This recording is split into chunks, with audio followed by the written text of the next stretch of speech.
Gen Z can't read. Well, at least that's what people are saying.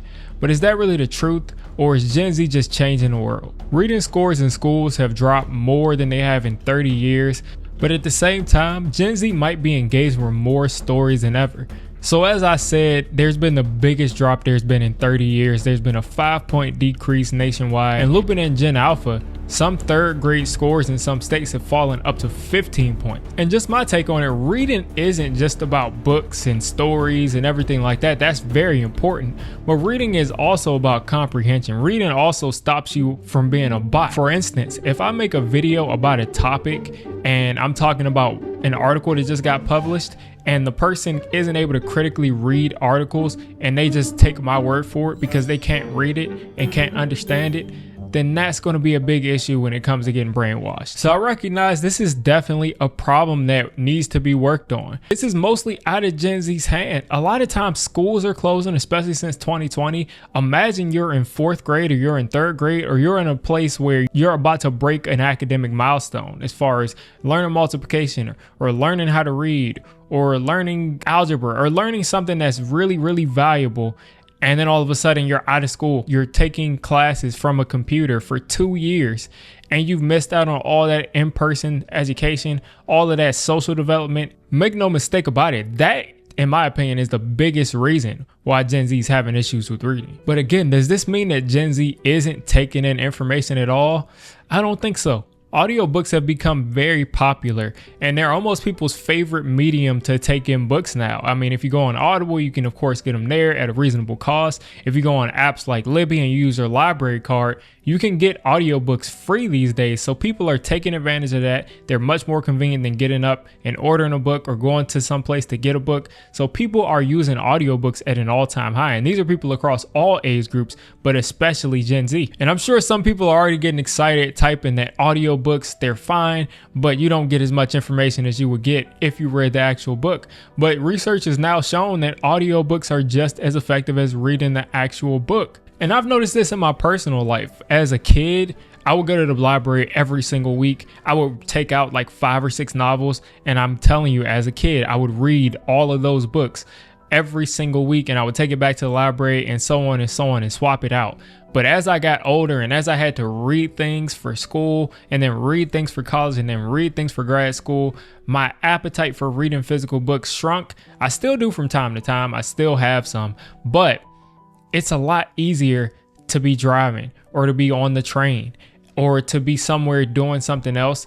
And you can just listen to that audiobook while you're doing something else, get that information the same way you would have if you read the book. And not only do I listen to audiobooks, I also listen to YouTube podcasts. Some YouTube podcasts, not the fodder ones, not the ones where there's just nonsense on it, but some YouTube podcasts, you get cutting edge research information. You get a ton of information in podcasts these days. And then also just straight up YouTube videos. I learn things on YouTube every single day. YouTube is like my TV. I learn things from YouTube that I would have never learned if I would have never been just browsing on YouTube. So like me, there are other people in Gen Z that are doing similar things. Besides listening to things, there's a lot of Gen Zs who are surfing through Reddit right now. There's a lot of Gen Zs who are surfing through a blog or reading fan fiction on Wattpad or all kinds of new things that Gen Z has decided to use to take in information. But there is risk here. If we're not able to read actual text, what's going to happen when we have to sit down and comprehend really text heavy information?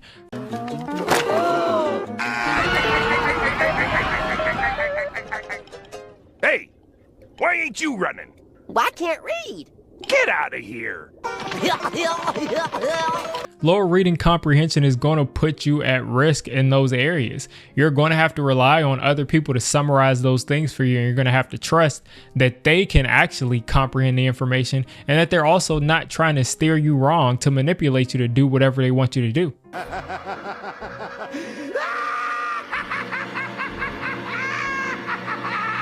So again, that's something that really needs to be considered. But also on the other hand is when you're listening to something digitally or when you're watching something digitally, you get a lot more perspective. You get a lot more context. You understand inflection. For instance, if somebody writes a biography on their life, you get a lot out of that, and that can be really helpful. But if you watch somebody talking about their life, again, you get their inflection, you get everything. You can kind of put yourself in their shoes a lot easier than if you were to just read it on a page. And even though the reading comprehension has fell a bit, just think about this. Gen Z is able to take in information a lot of different ways, almost all at once. Just think about just scrolling on Instagram or just scrolling on any social media site. You have to see a picture, digest that.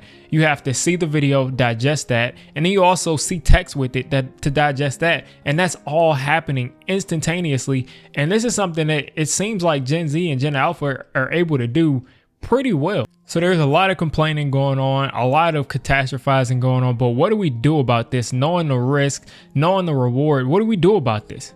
I think what you have to do is you have to take a hybrid of both. You have to use digital forms of learning. You have to use digital forms of communication, and you also have to use text. I think that you have to merge the two. Digital based reading is very important, whether that be audiobooks or reading something on a Kindle or reading something on your phone. That is going to be something that is part of our world until we get back into the next dark age and everything disappears. But that's going to be something that's part of our world for a long time. But on the other hand, you also have to be able to read those text heavy documents on papers. You also have to be able to do that because digital things can be altered. Digital things can be changed, and those hard copy things that are on paper cannot. So teachers, give your kids books to read. Give your kids audiobooks to read. Give them homework that's digital and give them homework that's on paper. And then the most important thing that I'd love to make a video about sooner or later is media literacy.